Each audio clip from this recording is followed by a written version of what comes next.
Okay, now we're going to look at strategic group approach, the strategic group approach.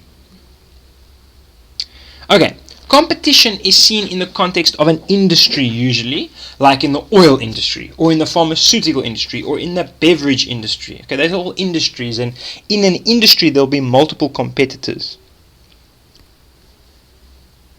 Okay, so an industry is a group of firms that offer products that are close substitutes, very close. So for example, who are the competitors in the soft drink industry? Well, we obviously have Coca-Cola, they make a lot of soft drinks. Then we have Schweppes and Jive in South Africa. Of course, Sparletta.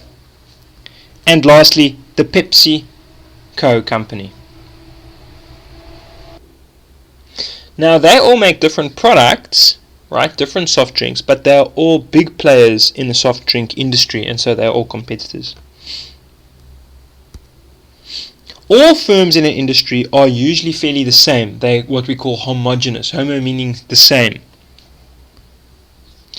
A strategic group is a group of firms that pursue similar competitive objectives, so they have similar 4P strategies, product, price, place, promotion.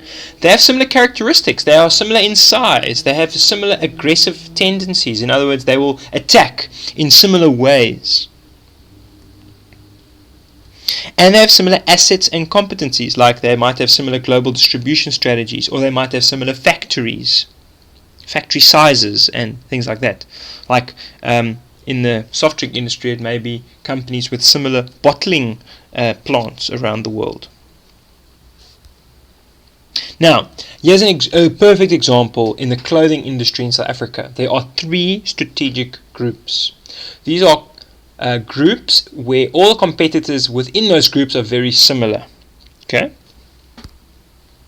You have the large branded group, then you have the focused ultra premium group, and lastly you have the low income group. Okay, let's have a look at those. Now, the large branded group includes companies like Edgar's, Truworths, Foschini, and of course Woolworths.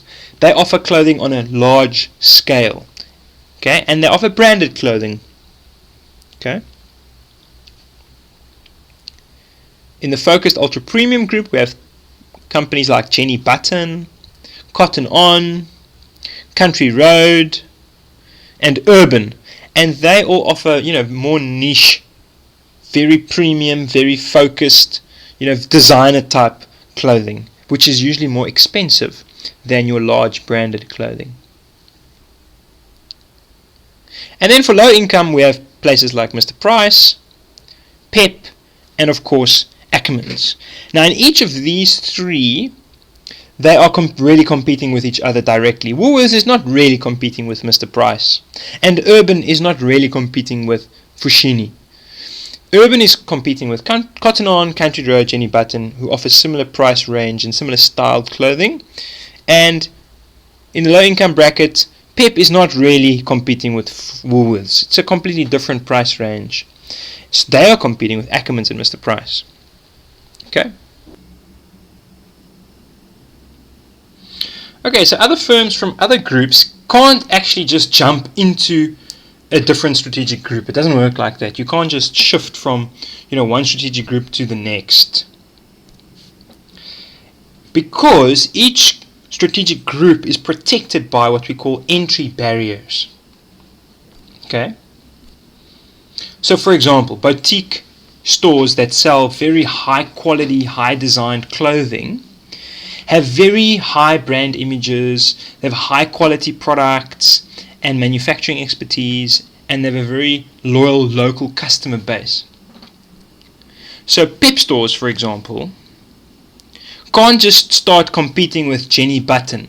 It will take a significant investment. They'll have to find high-end designers. They'll have to find people that can make clothing very well. At the moment, Pep is very good at making lots of clothing at a very cheap price, probably in China. But if they want to start competing with Jenny Button, they're going to have to find designers in South Africa, and they're going to have to find manufacturing facilities in South Africa. So it's going to take time and effort to get into that industry.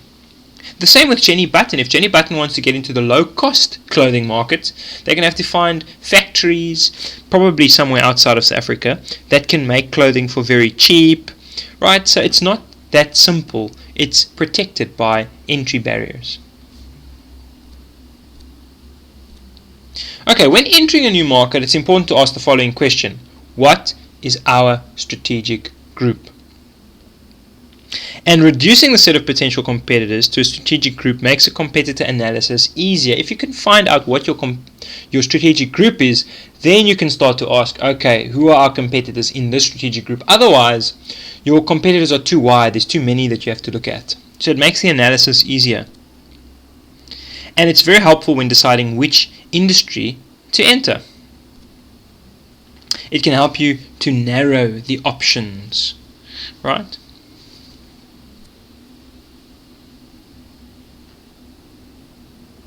Right, so keep calm and narrow down your options. That's what a competitor analysis helps you to do.